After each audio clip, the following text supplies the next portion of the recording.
that we should settle in, right? How about we just breathe together for 30 seconds and just feel what it feels like to have a body and to have a breath. Let's close our eyes for just 30 seconds.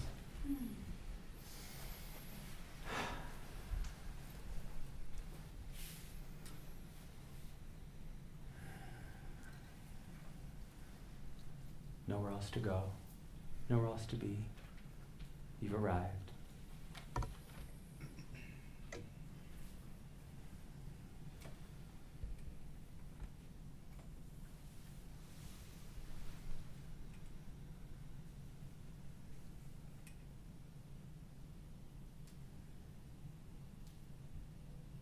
And take a moment just to feel from the toes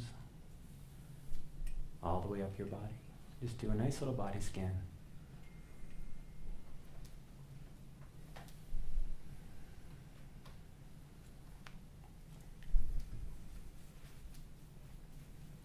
And take a look at that mind.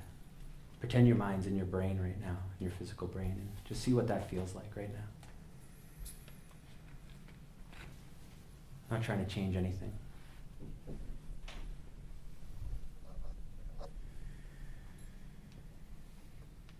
And then just bring it all together, the breath, the body, the mind. What's it feel like to be embodied right now?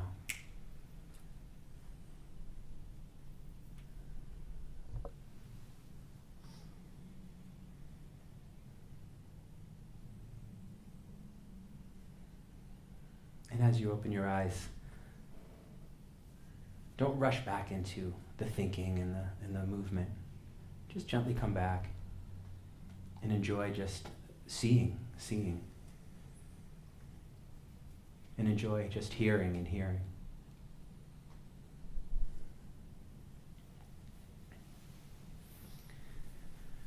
Whew. What a room, huh? I've just, yeah, there you go. Patrick, you've been wanting to get everyone in one room for a while, huh? So this is that. How nice was it to walk around in there and you just see all these people you know, and we're not on Facebook or social media. It's like real life. Yeah, it's good to be here. Thank you, Patrick, for asking me to moderate. So I should introduce myself. I'm Eric Bonneau. I started Yoga Rocks the Park, Friday Night Yoga Club. And I think Yoga Rocks the Park speaks a little bit to the power of the Colorado yoga community. I came down here, knew no one 7 years ago. And I said, I want to bring everyone together. And I called all the different studio owners up. And most of the studios were game. And each week, different studio would come to the park, and we'd have, this great yoga event. And over the years, it grew to 20 cities all over the United States. And it's just incredible. It speaks to the power of this community. So it started right here. And then kindness started here. I mean, Patrick's been running yoga studios for a long time now. And now, 6 studios now here? Yeah. And I know Heather too. You're on your second studio. Yeah. So it just keeps getting better and better. Yeah. So I'm Eric. I took care of that. And let's talk about this panel. I'd like to just have them introduce themselves instead of me doing that. So want to start down there at the end. Let's start with Tyrone. And Tyrone, would you just tell us a few things, your name and a little bit about yourself? It's a pleasure to be here. And I'm really grateful for that opportunity. So I wanted to thank everybody for helping put this together. And thank you all for showing up. So my name is Tyrone Beverly. I run a nonprofit organization by the name of I'm Unique. And what we do is we facilitate different wellness programs in the community. Like we take a yoga class into the Museum of Nature and Science, to the zoo, all these museums. We go to places like Sports Authority Field, home of the Broncos. And we facilitate yoga classes, and we also facilitate cooking classes. And the name of our program is the Illustrating Union Yoga Tour. So that speaks to what we're doing here today, really defining yoga in a way that it's about the community and not like a yoga community or Pilates community or a running community, but really the community that encompasses everybody. So that's what we focus on. and that's who I am. And thank you for having me. Thank you. Thanks, Tyrone. And Krista Schwinn, can you tell us a little bit about yourself? My name is Krista Schwinn, and I guess I'm here for more, the scholarly perspective. I have my PhD from the University of Denver and Iliff School of Theology in comparative religion, but my area of expertise is the identity of yoga, and particularly the identity of yoga in America. So I'm a total yoga nerd, and I also teach yoga in this community, so I think it's so important that we come together and just to acknowledge that there's room for us all, and we're stronger together than we are apart, or as ourselves, individuals. So, thanks, Krista. And Heather Lindemann? Yeah, so I'm Heather Lindemann. I'm co-owner of Mudra Yoga Studio. I own it with my soul sister over there, Tracy Lanham. We grew up together. We've known each other since kindergarten, so we've literally been to prom together and done it all. And a few years ago, Abundance opened up and said, "Here you go. Let's do a yoga studio together." And so we now have 2 locations, and I think that what's lovely for us is that our studio is based on this years and years of friendship, and we try to bring that into our community. That no matter what, there's always an opportunity to connect from a human perspective, and so that's something we really believe strongly in. Thanks, Heather. Thank you. I'm Patrick Harrington, and I am co-owner of Kindness with my lovely wife, Cameron Dabney. And let's see, what do I want to say? I think that for me, the journey of being a teacher and being a yoga studio owner has been really marked by the names that the studios that I've run over the years have had. The first one was called Yoga Energy, and it was in Cherry Creek North, and that represented me at the time. Energetic, going for it, and then the next name that we took on was called Vital Yoga, and that also represented me, really looking at vitality and what that meant for me at the time, and still very outwardly focused. And when it came time for Cameron and I to shift away from Vital Yoga and create the studios that we have now, we really asked ourselves, like, what does the world need? And so we went through all sorts of different names and different ways of thinking about that, and kindness kept coming back to us as really what was needed, and it encapsulated for us transparency in our mission. And yoga is that way too. It's transparent. Yoga means union, and from Tyrone's work to everybody here, we're all pointing towards that mission of yoga. And so I have dreamed that we work together, all of us, because when you think about it, we have so much more in common than we have that separates us, right? If you're doing yoga or teaching yoga, then you have more in common with people in this room, chances are, than the rest of the population who isn't. And so I'm excited that we're here to practice what we preach. So thank you. And I'm just going to put my notes down because this conversation has begun right there with what you said. I have a vision, and I hope we can come together and create a vision for yoga in the United States and internationally. I think, and Tyrone can speak to this. I'd love to hear Tyrone start off the conversation. He redefined yoga for me the other day. I related to yoga as asana, I think, and what I'm seeing now is what Tyrone explained to me is Martin Luther King was a yogi. These great beings were yogis. If you stop thinking about it as yoga is asana, and you live the principles of yoga. And what I believe is if we live the principles of yoga, which you all teach, that's why you're here. You're such powerful, powerful leaders in this community that everything we see, and I don't want to be negative, but I have to throw it out there. I do not want to see another school shooting. And I want to see less people on head meds.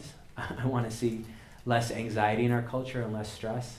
I want to see families that thrive and are healthy and happy. And I just want that for our world. And what I put together after Tyrone got me to see that yoga is not just asana that happens in a studio, that yoga is a lifestyle and yoga is for everyone. That you guys are not yoga teachers. You're peace warriors. You're transforming our culture, and you're going to make this place, this world, a place where I actually want to live and I want to raise my children. And that's what you're doing. You guys are incredibly powerful, and I'm so amazed by each and every one of you in this room. And I wish I had time to look you all in the eyes and bow very deeply to you, because you've dedicated your life to something that's not easy to do. It's not easy to make a living, potentially.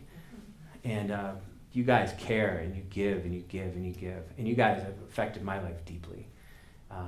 So we're going to create an enlightened culture together. That's what this is.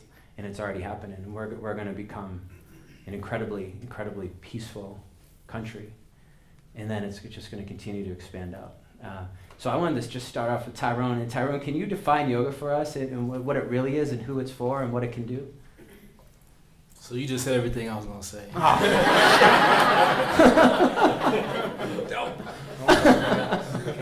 I shouldn't have interviewed you before.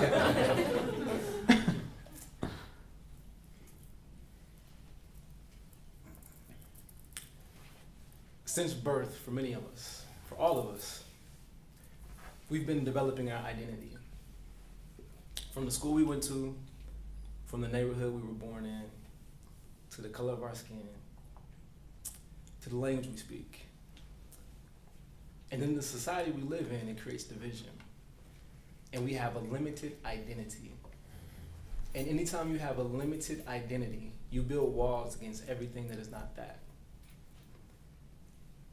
In yoga, the really concept of yoga in this union redefines all of that. So once you understand those principles and those concepts, you feel connected to everything. So we have to go through a process where we're reconditioning our mind from a sick society. And yoga is about creating harmony and balance. It's not about the asana, that's a part of it. But it's essentially about creating balance in a world that is unbalanced. And those are the things that we need to focus on, and where we create division. I think oftentimes we are disconnected because we are so good at being divided. And it's rare that we can come into a room and unite and keep that going. This event's over, what happens after that? When we live the practice, it continues on. But when we speak for approval and do things because it speaks to the status quo, we're not practicing yoga.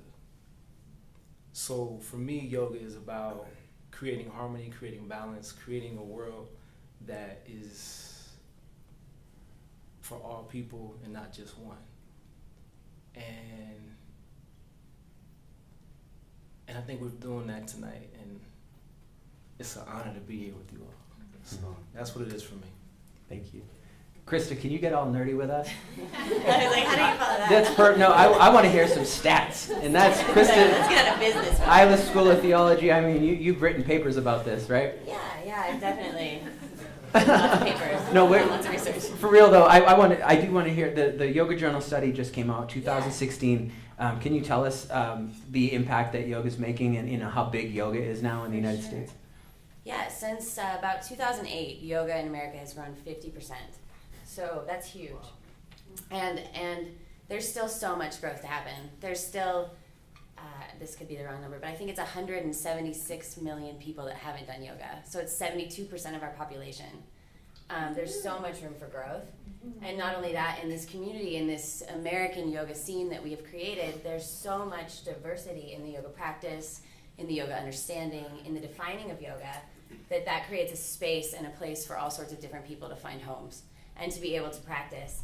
And that's why it's important that we all come together and that we share our individual gifts and we share our visions for yoga so that we can work together, so we can spread yoga. The mountain region, as it's called, I guess it would be these 4 mountainy states. There's about 2.1 million practitioners. On the West Coast, there's 7 million. So, I mean, I think when you think about the history of yoga and the beginnings of yoga in America, at least being on the coasts, it's definitely come here. And I feel like this community and this way that the Colorado culture inhabits and identifies itself as more of a community that would be like-minded and would have the idea of coming together for yoga, because we recycle, we do these things, and as Tyrone was saying, the way that we identify ourselves and the way that we create identity doesn't have to stay static. It can be fluid, and we can, through the practice of yoga, I know for a fact, because Harvard did a study, I guess it was 2 years ago, where they found out that yoga literally changes your brain. And it makes you more compassionate, and it makes you more empathetic, and it makes you more likely to do things like recycle. So, I mean, this isn't just the idea of us sitting on this panel and saying these things and it being, you know, out there as kind of some woo-woo yoga hippie thing. It's actual, it's science, and us Westerners and Americans like science. So if you can, you know, spread those ideas to people that might be a little less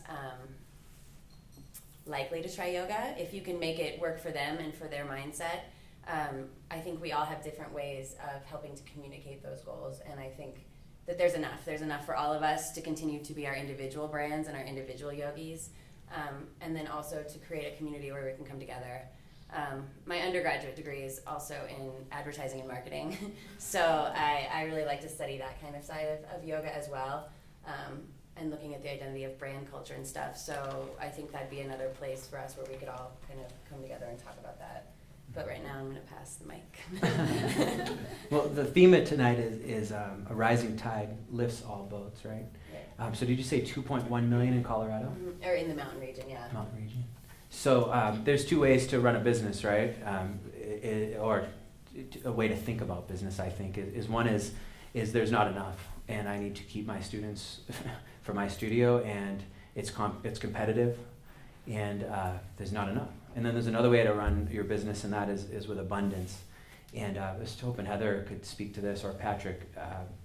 What's the benefits of both ways of running business? I mean, maybe there's some validity to I need to keep what's mine, and then what's the other side of that? What happens when you work together? And, Yeah, thank you. It's such an important question. I think, you know, when Tracy and I started Mudra Yoga Studio, we kind of came to the conclusion that we could run a business motivated by fear or by love. And that's really it. When it comes down to it, it's one of the two, right? Like, certainly you could put all kinds of different context and storyline around, you know, what that feels like. But for us, it's really those two things. And, you know, for the way that we want to run our business is from love. And love is abundance. You can't be in love and be in lack, right? You can, but you're probably living a little more on the fear side. And so I think that there's something about what is so unique about this Colorado yoga community culture, but I think it's nationwide, is that when we open to the abundance of love, we then open to this abundance of all things. Financial, which is an energetic state, right? The spiritual piece, the energetic piece, and the physical piece. And I think they all then merge together from a really beautiful place. Mm-hmm. Can you talk more about that, Patrick? And I kind of want to throw in there, it all sounds nice, love and all this stuff, but at the bottom line, you know, really, is it true that if we work together and if we're generous, that we'll actually, our businesses will thrive more, like from a bottom line perspective?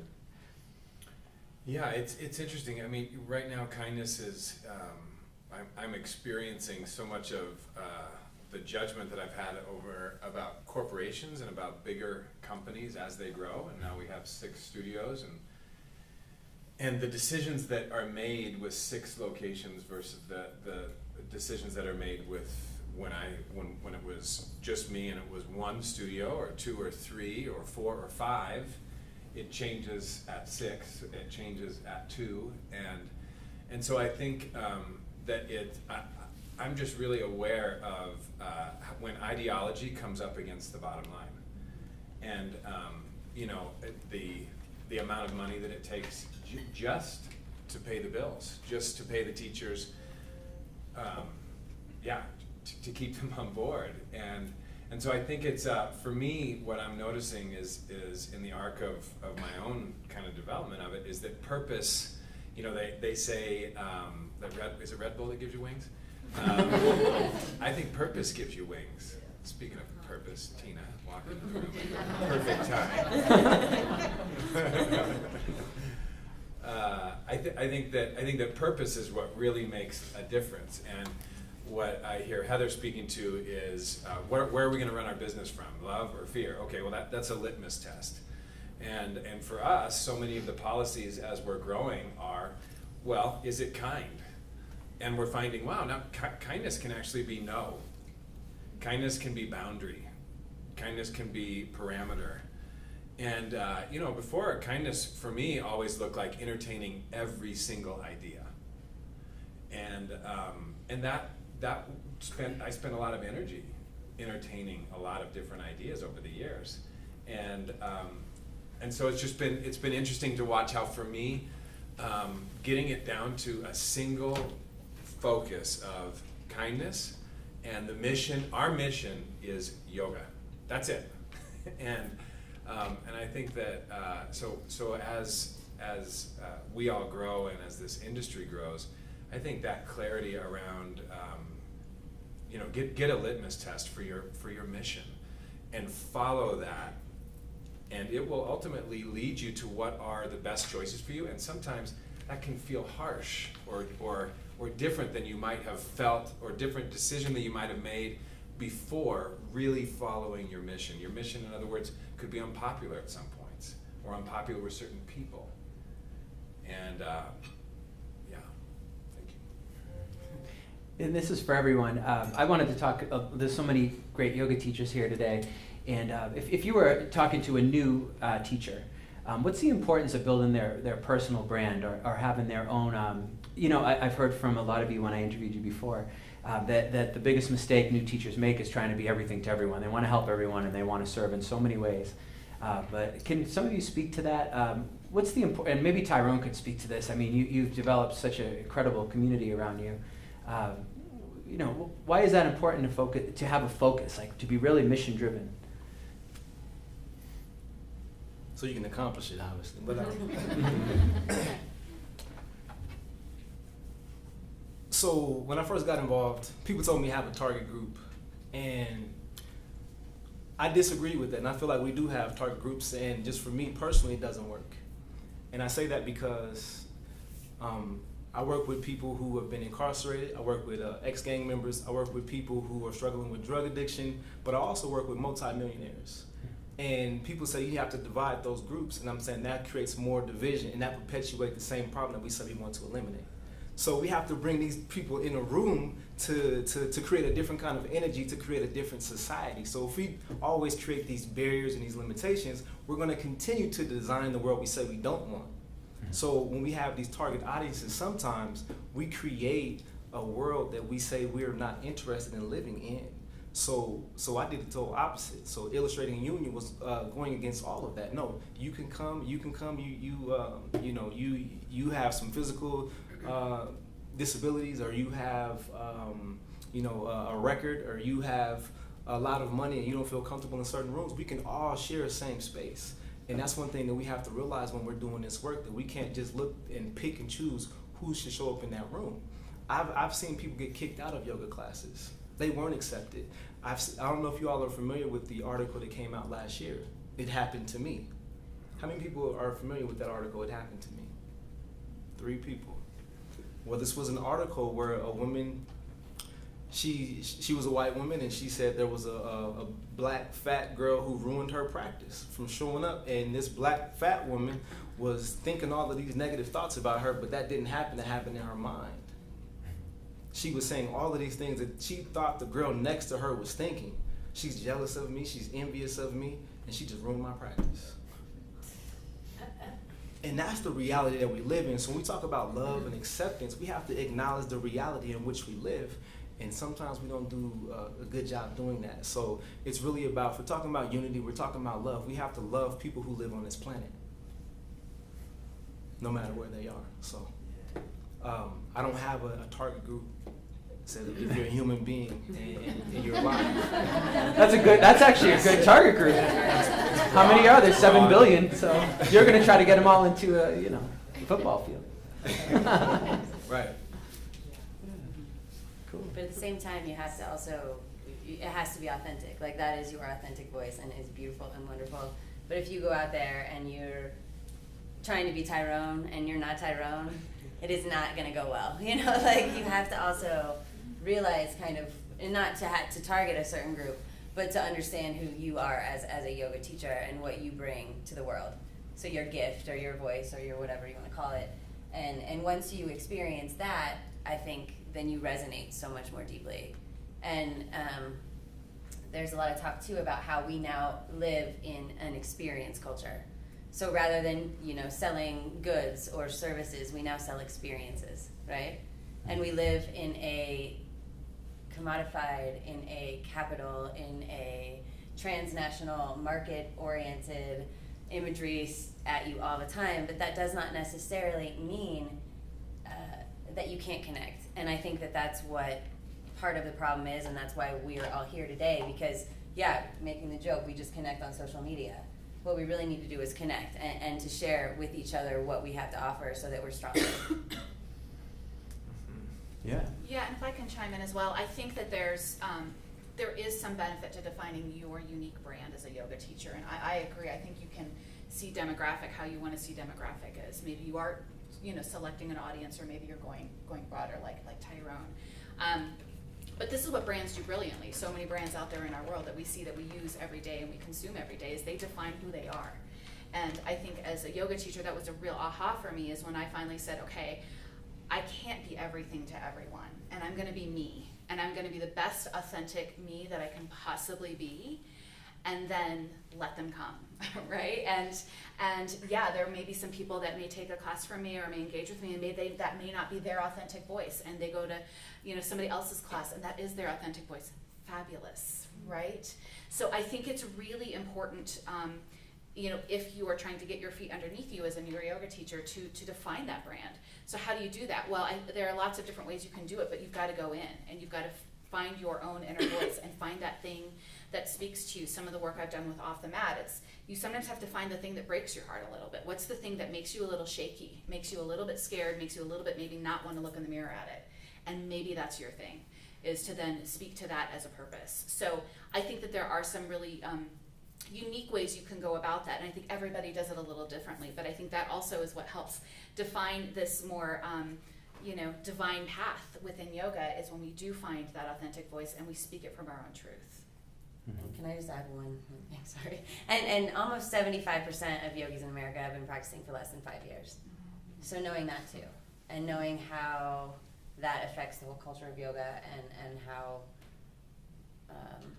we talk about it, and how open we are to different people, because, you know, yoga is technically for everybody, and it should be, but the vast majority of people are really new, and so, you know, being aware of that, I think, helps as we build community as to what might resonate with a new student versus what resonates with a 10-year student versus what resonates with a 30-year student, you know, so. Yeah, that's what I wanted to get at tonight too. So everyone has their own way of offering yoga to people, and there's, if you're really, I think, focused on being your best way of serving, you're going to attract certain students, and then other students might not be as benefited by you, and then you can kind of hand it off to your network of teachers that you know. I was hoping, Patrick, could you speak to that, like how you've seen over the years with Kindness, 6 studios, that's a lot of classes, that's a lot of teachers. How does that start to work, where you have a Jeremy Wolf who's doing the Yoga Nidra, and you have your more power side of things, and you have your meditation. When you see a new student come in, there's different teachers that can serve them. So I guess what I'm trying to get at is you have these 6 studios, you have these 2, but what if this whole community comes together more to focus on benefiting the student through all the different, you know, all the different people who can serve them. You know? Mm-hmm. Yeah, I mean, for us, it's always been, I mean, I want to step back to Tyrone, and there was a period of time for a few months where we were getting together on a regular basis, and I kept having my mind challenged so much by this idea of, you know, because earlier in our knowing of each other, we played basketball a few times together, and I'm very competitive. I'm a Broncos fan, you know, and we would talk about, in one of our meetings before this event, we were talking about the pre-Super Bowl, and I tried to engage Tyrone about the Super Bowl, and he would just not have it. I'm not interested, because I'm like, well, how are you not interested? You know? And he said, it separates. Excuse me. You gonna take that? You just take this. Oh, just kidding. That's studio number 7. It's an important call. No. He was just not going to engage in that, and I'm just trying to, the circuitry was going off. I'm a Coloradoan. I mean, I'm proud to be from Colorado. I have so many identities like that. And people say, well, what do you teach? What's your style? And I say, well, I mostly teach Dharma. I teach, and then the movements of the poses are an excuse to talk about stuff I'm learning. And so with our studios and the philosophy of, we've always had this idea that there's a Hindu parable that says, you want a happy cow, you give them a big field. And the cow's just able to operate all in these things. And so for what we do is we create this fence, if you will, or parameters around teaching, and people get to operate however they operate inside of here. And these walls are student safety, teacher safety, business safety. And if you're operating inside of there, you get to be yourself as much as possible. And I think that really speaks to what the panel talked about, which is, ultimately teaching yoga for myself it's about me. Like I'm the one that benefits the most from me teaching yoga. I think I could say for myself, it's working on me. I'm learning about me all the time, and so as a brand, as a person that's teaching, getting caught up in styles, there's just so many different ways in. And if teaching a style really feels powerful to you, and you like saying that I'm a power vinyasa teacher, and that's a big deal, then do that.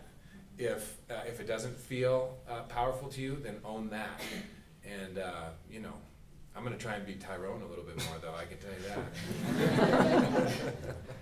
It's great. Anyone else want to jump in on that? And the reason why, I'll elaborate a little more.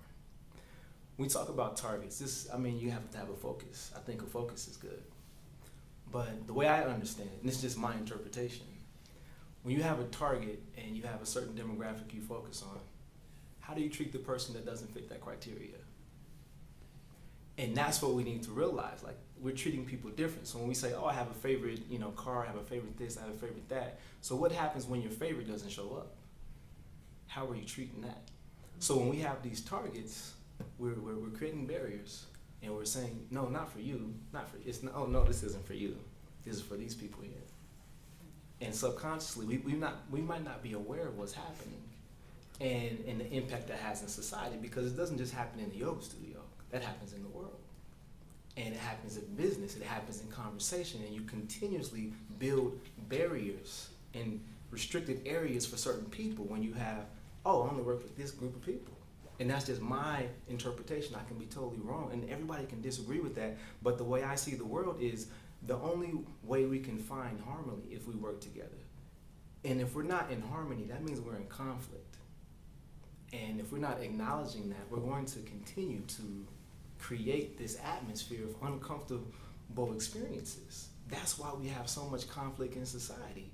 You have an officer who's trained to look for certain people because of the representation in society. And when they look like this, then this officer goes towards them, and the protection is not for groups of people. And that's the same concept that we have in certain facilities. And if we don't look at that, then we're going to continue to be living in this element that can be prevented if we acknowledged it. Mm-hmm. Yeah, and it's to me, I get uncomfortable sometimes in dialogue with Tyrone, because I don't necessarily want to look. I'm a good guy. I run yoga studios called Kindness. Really? Like I'm discriminating against or whatever. But it really causes me to think, especially because we are the influencers. Many of us are the influencers in our circles, and we are looked towards for a certain type of persona or way of being for the people that we're around. And there's just so many layers where we can deepen this conversation about union. And I wonder over the years, like, why isn't this room packed with people? Why aren't more of my teachers here? I look out and there's just a few of my teachers are here tonight. And I'm like, we have 120 teachers. Why aren't they here? And I don't quite get that. But something about this is confronting. Or more would be here. Because if it's not just lip service, this idea of union, then we would be here. And I'm not saying that, you know, take all of this with a grain of salt, that, you know, some people have things going on, but whatever. Over the years, it's been tough to get you guys together.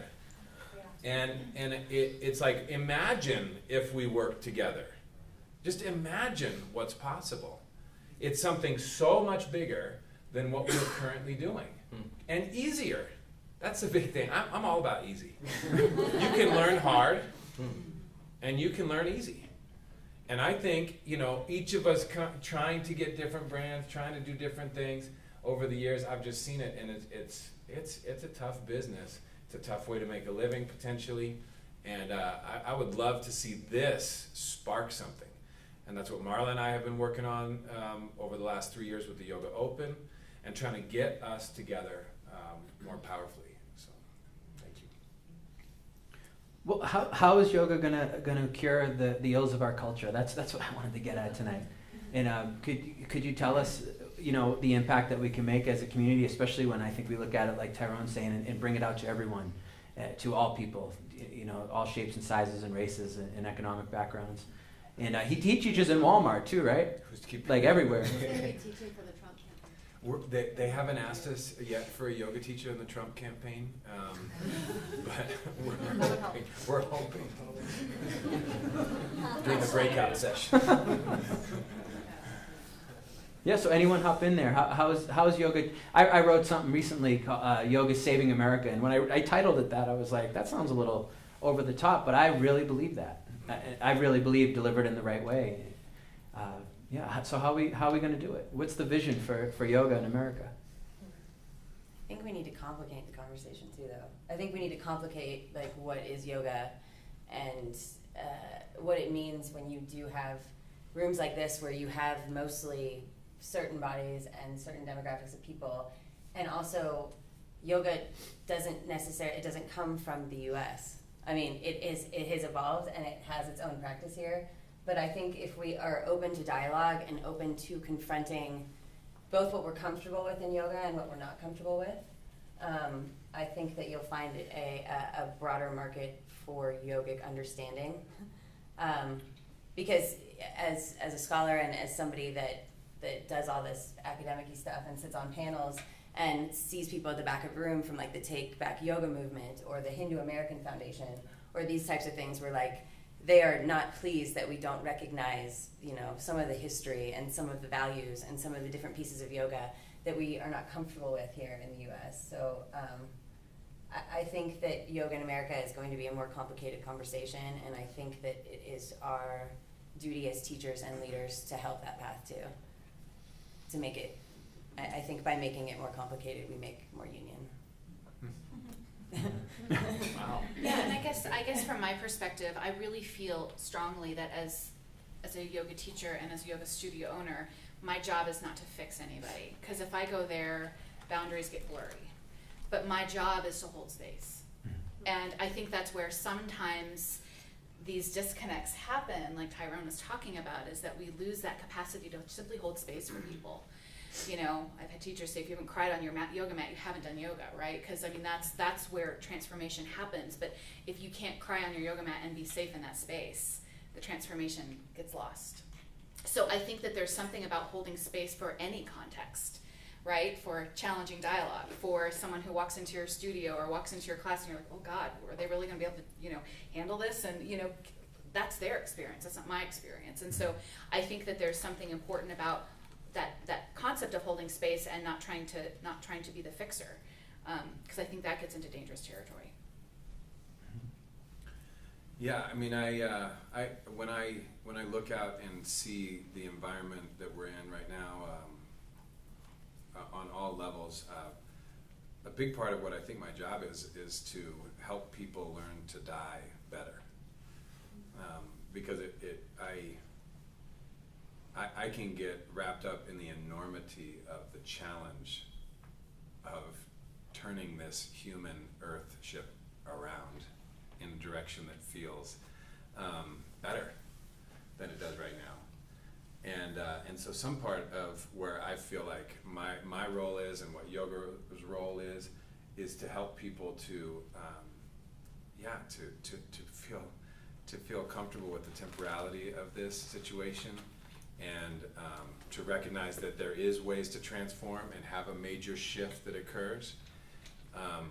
But my goal is to help us die better, and myself, starting with myself, because it's going to happen. Pretty sure. I'm not committed to that, but it probably will. So that's one thing that we have in common, and I think, or no, it's not the one thing, but it is a thing that we all have in common. And so how can we help? Yeah, how can we help people with that ultimate question, which then starts to change the way that we look at all the little questions that lead up to that, and the things that we think are so important before we're faced with our own mortality, and the fact that this will all be over. I was holding my daughter this morning, just crying, because it's the first time that we took a hike this morning, and she said, "And I want to ride in the backpack," and I'm like, "Oh, whoa. You're 4, you're like 60 pounds now." Remember the last time we tried to do this, and Daddy had a hard time bending over the next day? And she started crying, and I realized that time is passing, and that, I wasn't going to carry her in the backpack today.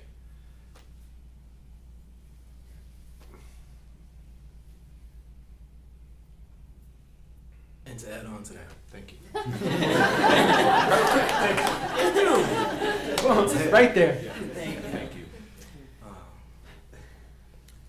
Learning to die better is learning to live better, because you're not dying with regret. And oftentimes that's what we do. We're not on the right side of history, and when we leave this planet, we know our contribution wasn't what it could be, and you don't have a graceful death. Oftentimes, every conversation I'm in, I hear the same thing. I'm uncomfortable when you start talking.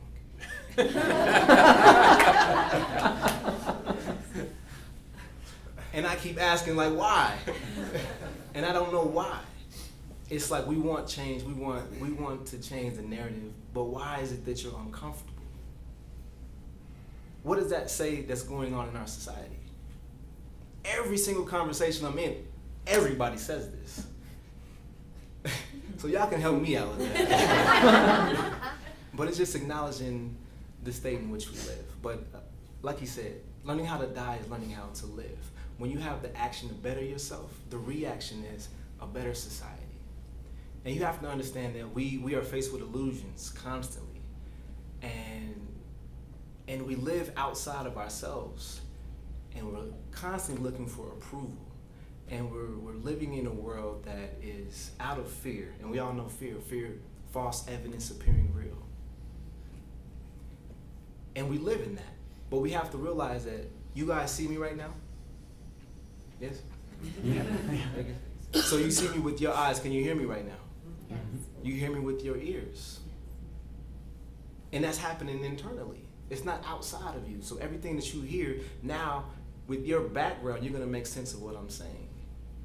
And that's the world we live in. But you have to understand that your world is different from the world that is right here, but we have to learn how to communicate effectively. And I think we've done a great job, because everybody showed up. And this is to be celebrated. So this is a victory right here. And I think this is what we've been trying to accomplish. And we're in this room, and the people here matter. And I feel like we can propel that and take that to the next level if tonight is not the last night. And we keep living in this space of being uncomfortable while making change in the process. Everybody all right with that? Yeah. Well, let's do that. Yeah, let's do that. we're getting towards the end of the panel, and that we're going to have a Q&A and have you guys ask some questions. And I do this video blog. It's called Your Best Life, and I always ask at the end of the show, of all your experience in all your life, since you were born, outside of yoga and your work, what's the one thing that you would share? Say you were going to die tomorrow.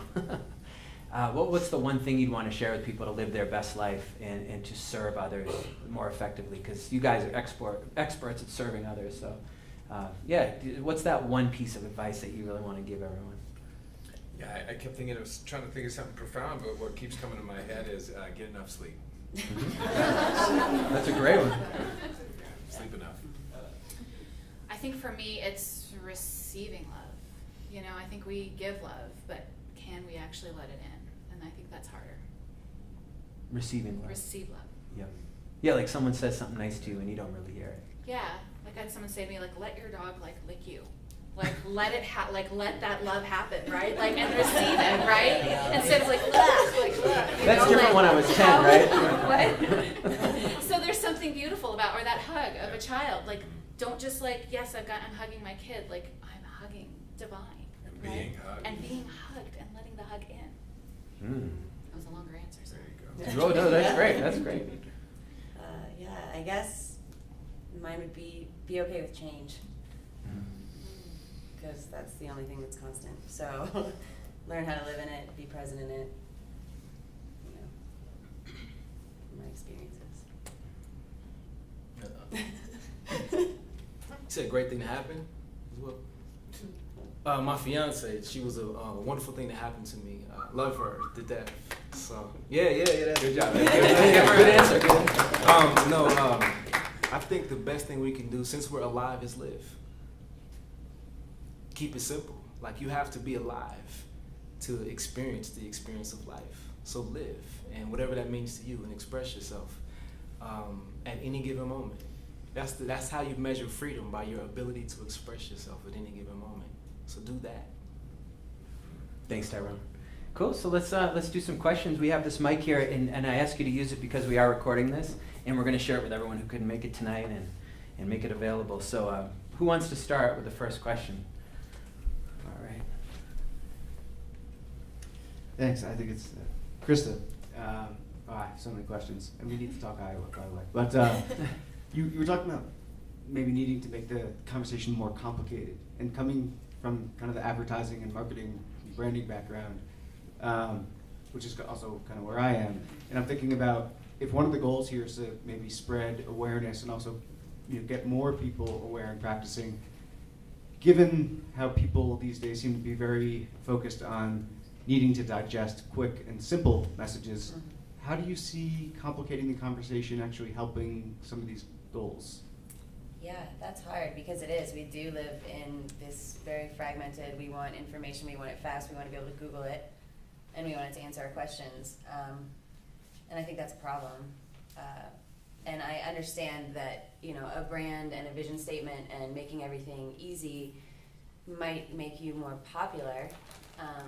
But I also think that with the growth of yoga and with the depth of yoga as people practice longer, they don't necessarily want just that one note understanding. And I think we need to drive the conversation so that it doesn't stay surface, even if that's not easy or popular. I wanted to thank you for saying that. I tend to go really fast in my life, and I want things quick and easy, and I want to keep moving. But when it comes to my practice, everything's screaming, slow down, and get deeper. And it's like this unpacking.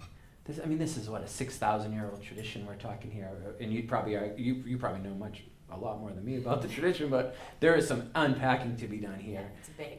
Yeah, and that depth is beautiful. So that's what you meant when you said it might be a more complex conversation. Like, what is yoga? That's not a 40-minute panel. That's your life. That's a lifelong study of understanding and coming to terms and learning how to embody it and learning how to share it from your personal space of understanding yoga, and then also from broader, bigger questions. Especially in the kind of divisive kind of situations that we find ourselves in, we're joking about Trump and who's going to be, but that's serious, right? And if we can be the voice against division and against hate and against fear, and at the same time not be willing to just give one quick, easy answer to that, then I think we're doing our job as yogis. Yeah. So other questions, just raise your hand and we'll bring the mic to you. I see one over there.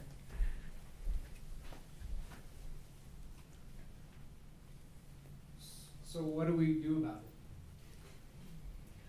What do we do here? What do we do? What do we all, do we have ideas of how we do this? How we do this more effectively? Well, come together, like, we're talking about how it would be important, but I didn't really hear anything about, I mean, this is not critical. I think Yeah. that's what, now we're at that stage where it's important, so how do we all do this? Yeah. Yeah, I mean, The collective. I've got oodles. Your ideas. The yoga open is one place that will do this. I mean, we have the convention center, and Marla's going to go into this in a little bit, but that's a way for us to come together, and I think that it could look a lot of different ways, but one way that would be really cool is we choose an event, and the yoga open is a convenient one that's got a lot of media coverage, a beautiful venue, and we could just say yes tonight to saying we're going to make this the biggest yoga event in the country around Nine Health Fair. Like, if we were to take on that, and it's a neutral place where everybody's going to bring 50 people, make it so that the convention center next year says, we got to give you a bigger room. Right? There could be an inspiring that we go towards. I mean, all the way to the very practical, which is like, why do we all have separate websites? I don't know. If we put our money that we put into websites and you put your money into websites, we could have the most badass website on the planet talking about everywhere that there's yoga in Denver. You know, I don't know. I mean, those kind of very practical day-to-day, how do we get the word out? You know, I think branding is cool, and I'm in love with our brand, so if you guys all want to be Kindness Yoga, that's fine. That'd be one way to do union. I'm just saying. Yeah, you don't have to if you don't believe in that, whatever. But literally, I mean, we could all just agree on yoga or something like that, and it could get that practical. And that speaks to the collective. We've been talking about the collective for years. We've been getting together talking about this group where it's like a membership-driven kind of thing, and we all throw in some money every month. And we you know, like Milk has Gut Milk. Mm-hmm. What if we had a unified front campaign for yoga in Colorado, and how we're gonna help the culture? I wanted to pause right there really fast. I think Patrick just said something pretty powerful, and it's an action item, and it's not empty. Mm-hmm. I just want to know how many people in this room are interested in doing something like that. All right, let's make that happen. All right, I didn't want that moment to be lost. Yeah, well, yeah, I mean, Marla's going to be up in a few. We'll do a couple more questions, and then I think Marla's going to talk about the Yoga Open, and that's where we're all going to come together. We got a mic right there? Yeah, I have the microphone now. So I have a question, and I love that the panel side is so diverse. We've got somebody with a nonprofit, instructor, and two different models of a yoga studio. And my question for you guys is really more like nitty-gritty, like financial. I think we've all experienced, and we all offer some sort of free to the public yoga. And so there's this juxtaposition. We're doing this for a living. We're in this world that we're supposed to be giving of ourselves, and then we take that karma back, right? Somehow it spirals back to us. But in reality, how do we pay our mortgage? How do we drive our cars? How do we get our kids to school? That's really the question that I've been pondering with for the decade that I've been in yoga. So I'm curious how we really do, as the tide lifts, how all these boats really do come up. Great question. That's a big one. I think there's how many people in here teach yoga full time as their job? Raise them high, please. Ish. Okay, cool. So maybe a third of us.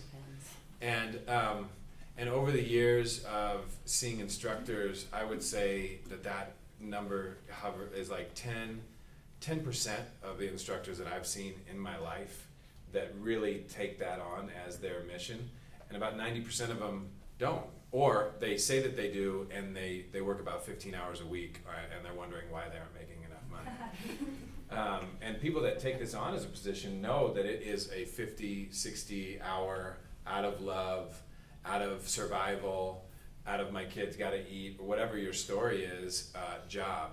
And so I think it's like anything, I don't want to sound trite about it, but it's like what you put in, you get out, is what I've seen. And the teachers that are most successful that work in our studios are doing it.